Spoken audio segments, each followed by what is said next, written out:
मोहतरम जनाब, इस ऐवान के 75 साल के पार्लिमानी सफ़र की तकमील पर हम बहस कर रहे हैं। मैं सबसे पहले अपनी जानिब से खराज अक़ीदत पेश करना चाहूँगा मौलाना हिफ्ज़ुर रहमान साहब को, जो पहली और दूसरी पार्लियामेंट के मेंबर थे, मेरे क़ायद सालार मिल्लत सलाहुद्दीन ओवैसी को, सुलेमान सेठ साहब को और मौलाना बनात वाला साहब को। जनाब मोहतरम, इस ऐवान की नाकामियों का भी जिक्र हमको करना ज़रूरी है। 75 साल का तारीख़ी सफ़र इस ऐवान ने मुकम्मल किया। ये ऐवान एक इमारत नहीं है मेरी नज़र में, ये ऐवान इस वतन अज़ीज़ का एक दिल है, जो बाहर जो गरीब और मजलूम आवाम की तकलीफ़ को महसूस करे, इसीलिए मैं इसको दिल कहता हूँ। मैं आपके सामने 15 मिसालें पेश करूँगा जहाँ पर इस ऐवान ने अपनी नाकामी का सबूत पेश किया।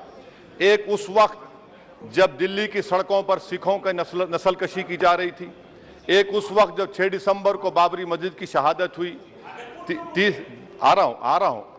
भागलपुर, जिसमें रेशम के कारोबार को ख़त्म किया गया, मुसलमानों को दफना दिया और वहाँ पर फूल गोभी उगना शुरू हो गई।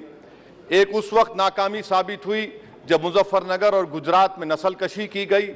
एक उस वक्त सर जब हम देखते हैं कि मुंबई की सड़कों पर इंसानियत का नंगा नाच हुआ। एक उस वक्त जब इस ऐवान में टाडा पोटा का काला कानून बनाया गया, यूएपीए का कानून बनाया गया, आफ्सपा का कानून बनाया गया, जिसको 1 साल के लिए बनाया गया था। 58 में हम 2023 में आ गए। एक उस वक्त नाकामी साबित हुई जनाब, जब हम देख रहे हैं कि आज ये जो दिल है, भारत का दिल है, हिंदुस्तान का, इंडिया का दिल है, आज गरीबों में, मजलूमों में, मुसलमानों में, कश्मीर की आवाम में, दलितों में, आदिवासियों में इस ऐवान की मोहब्बत और एतमाद खत्म हो रहा है, कम हो रहा है। इसीलिए जनता सड़कों पर आकर एहतजाज कर रही है, क्योंकि उनको लग रहा है कि ये इमारत बन चुकी है, हमारा दिल नहीं है। चाहे CAA का प्रोटेस्ट हो, चाहे किसानों का प्रोटेस्ट हो, चाहे शेड्यूल कास्ट के रिजर्वेशन का मसला हो।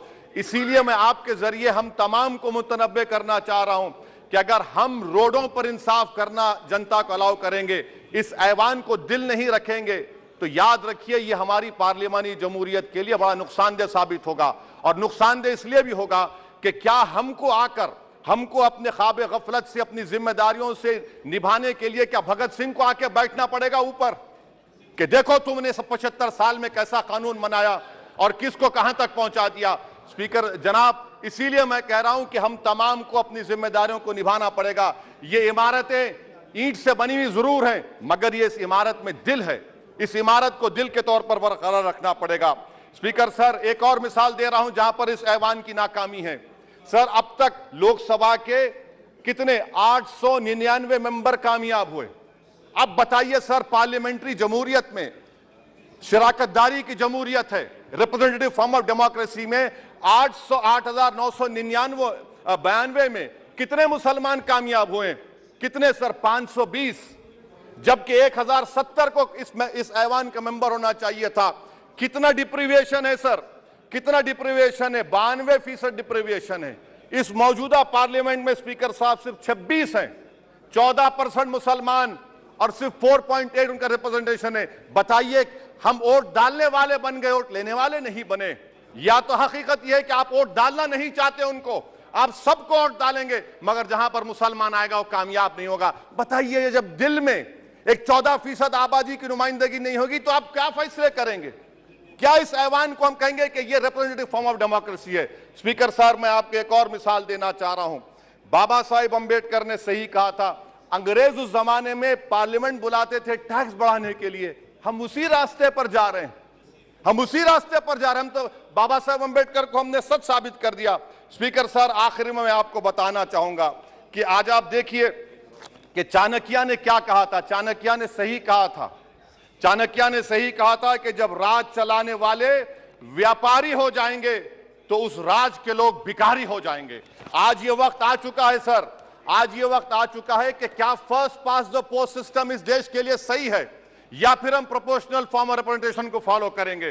First pass the post system, जिसके पास एक मजहब का वोट होगा, जिसके पास दौलत होगी, वही इस ऐवान में आ रहा है। इसीलिए हम कह रहे हैं कि आप इस जमहूरियत की नाक कहीं ये जमहूरियत कमजोर ना हो जाए। मुझे इस बात का डर है सर। आखिर में मैं खत्म करने से पहले एक बहुत बड़े शायर ने कहा था, उस पर खत्म करना चाहूंगा कि अभी चिरागे सरे राह को कुछ खबर ही नहीं, अभी चिरागे सरे राह को कुछ खबर ही नहीं, अभी गिरानिए शब में कमी नहीं आई, अभी गिरानिए शब में कमी नहीं आई, निजात दीदे दिल की घड़ी नहीं आई, चले चलो कि मंजिल अभी नहीं आई। स्पीकर साहब, आखिर में याद रखिए एक बात को मैं सबसे कह रहा हूं कि पिच बदलने से गेम नहीं बदलता, गेम को बदलना पड़ेगा।